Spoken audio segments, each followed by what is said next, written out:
Hello everybody and welcome back to the channel. Today we are bringing Frieza back. We were doing some non-recorded matches, just on the rank ladder, just a couple of games here and there. And I actually came across, I think it was the 87th ranked player, if I'm not mistaken. Yeah, this person here, great player by the way, absolutely outstanding player, and he was playing U7. I think he played his deck very well. I also feel like I played Frieza very well, and I just think that the match itself was definitely worth a watch.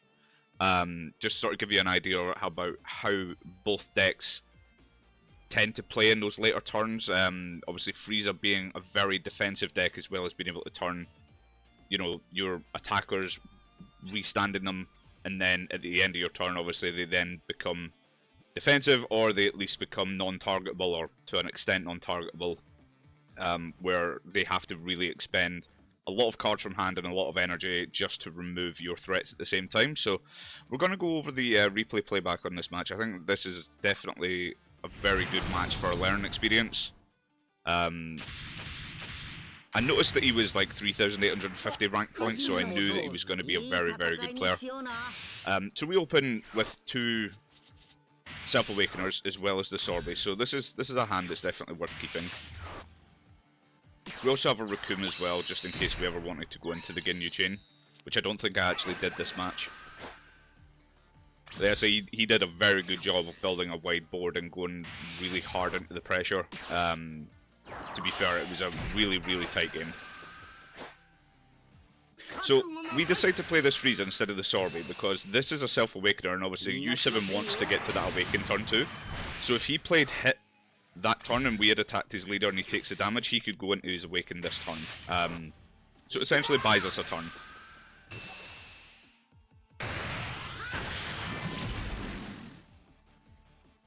So we take the damage there, of course we do, and then typically, as we expected, he went into the hit. He chooses not to swing with it.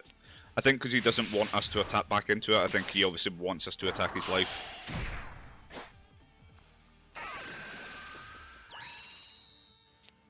So when we went into this, we knew that he was going to his 3 energy, which meant that the Goku was likely going to follow behind it. But honestly, there's not really too much we can do here. Like, we're either not going to spend our energy, or, you know, we're not going to be able to pressure at all.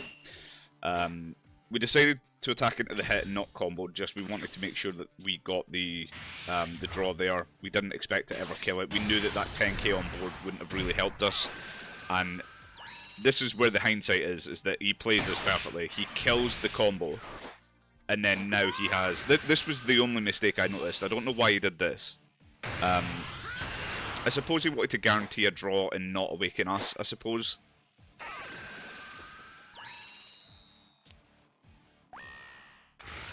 But yeah, obviously lowers that to 15. We know that if we protect this, he's just going to go at it again, and we really want him to hit our life, but as I said, he was a smart player, he decides not to attack.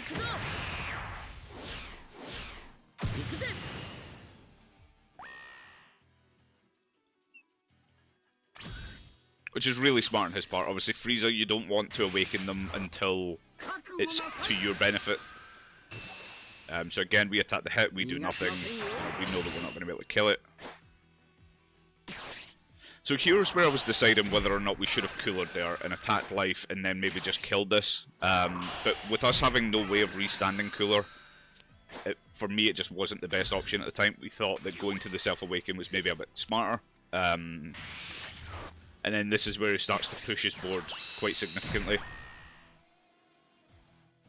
I've said for the longest time I'm not a big fan of this card in U7, but I've actually recently become a believer because it is a 15k with your leader skill. So, you know, your cantrip rushes and stuff make this at least a threat if you ever did want to attack with it.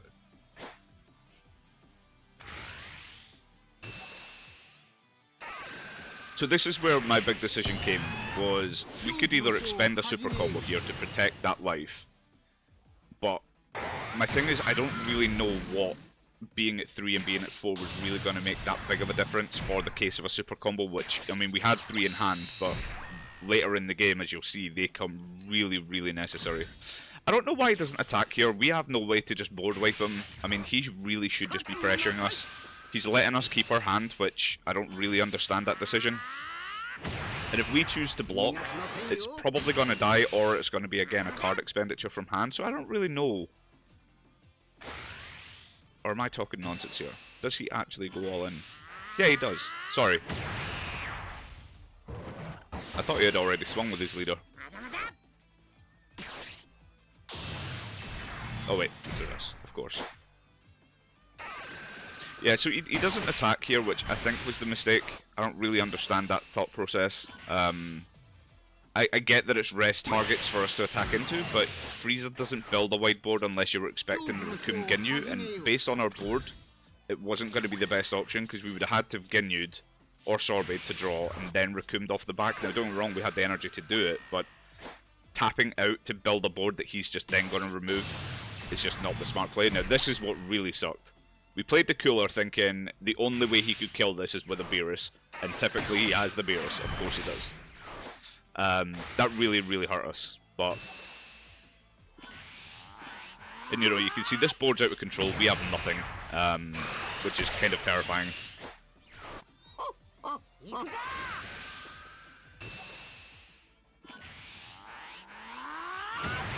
So thankfully we had a few 5Ks here, just because he's only ever going to swing 20s, he's not really going to combo much more. I mean, this 30, really, again, he should be swinging with these lower cost cards or lower power cards before going into the high ones.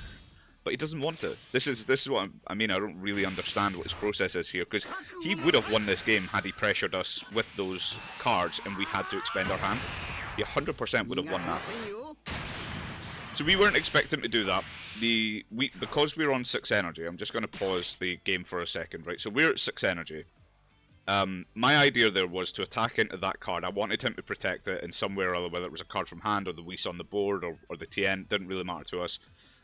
We wanted him to protect it because we wanted to spend 5 here, attack his leader, lock down the Beerus, and then with the Supernova, with that 6th energy, we could also lock down that Goku.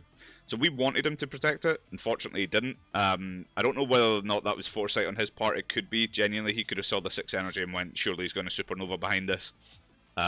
Which, really intelligent, if that's the case.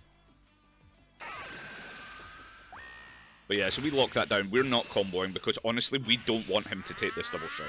So the fact he comboed out of that is really good for us. We do not want him to get those 2 cards in hand. Going into 6 energy with potentially 5 it would have been, by not using that super combo, would have been massive. So yeah, I think taking that double strike probably would have secured the game for him, if I'm honest. But we have to swing with the Frieza to lock the Beerus, so unfortunately we were kind of left in a situation where we had to attack.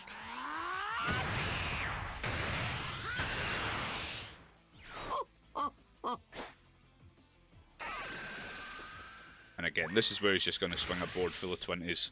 Now, again, the one card we were worried about here, especially with that -5, was either a second Beerus, where he could also do the minus on this one, or the God Kamehameha, which I believe he does use. So we take these. Again, going down to 1 life isn't the worst case scenario for us. We have a lot of defense, 2 super combos, we have 3 10Ks. So we charge the cooler, because we're not playing him. The only realistically tall card we're going to ever play again is the 5-drop Frieza. We need to lock that Beerus down. We were happy to see that as well, where he defended the hit, because this gave us the perfect opportunity, and this is where the game completely turned on its head. We swing at the TN, we lock the Beerus, and then we Supernova and lock the hit.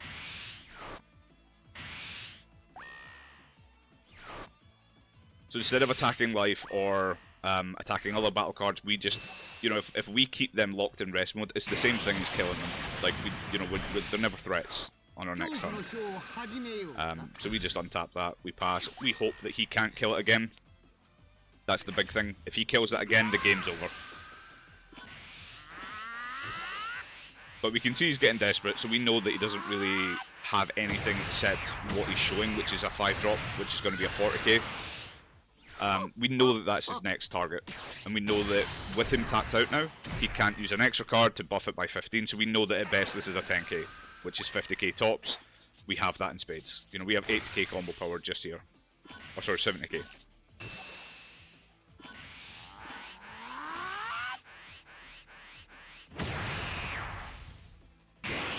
I mean, I say combo power, I mean leader power between all the combo cards.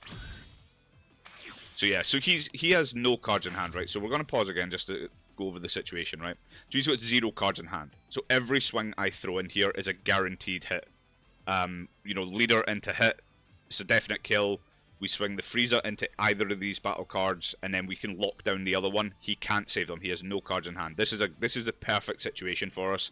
Unfortunately, our hand is not great, but defensively we do have 2 death balls, and we do have this 10k. So all 3 of these come into, I believe, come into play in the next turn. And we just drew into Sorby, which is good. It's another way to just dig into that deck while giving us a free 5k combo on board, unless he can remove it. So yeah, so we swing at this. Again, it's a guaranteed kill with nothing in hand. We lock down the Beerus.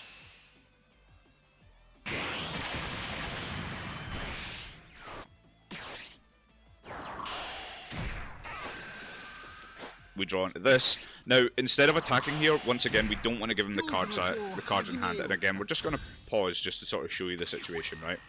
So, with no cards in hand, the only way that he can kill this is if he top decks on both of his draw for turn and his leader swing. So he has to top deck either the 3-drop Goku, the 5-drop, and even if he has a Beerus, he needs another card in hand to kill it. And again, if he then plays the Beerus and gets rid of his card in hand, we go into the next turn again with him being in no cards in hand, which is, for us, is pretty good. I believe maybe, depending on what our draws would be, we could kill him still with that. But yeah, the only cards realistically that can clear this, which you're about to see, is either the 3-drop Goku or the 5-drop. And yeah, lo and behold, he top decks like a god between these 2 draws. So of course we combo the Sorby, it's a free combo, we get out the attack, we see what's in his hand now. And as expected, he top decks the 3-drop to pop this, which was unfortunate.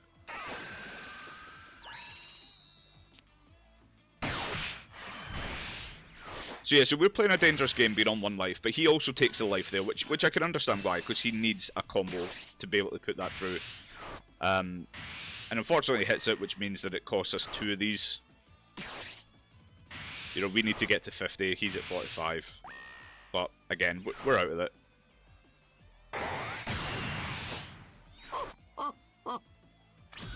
And yeah, so with him being on 3 and no cards in hand, it's a guaranteed win now. So he went for broke.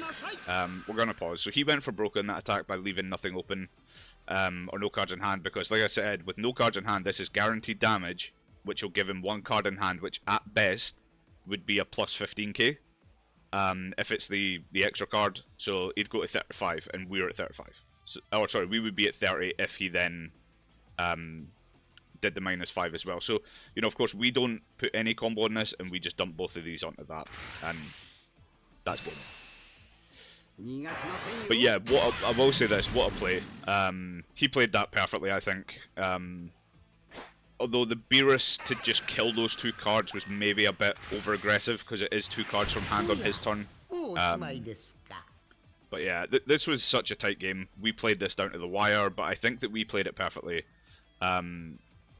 I think genuinely what turned it was when we went and attacked the TN and locked down both of his battle cards. At that point, he was in deep trouble.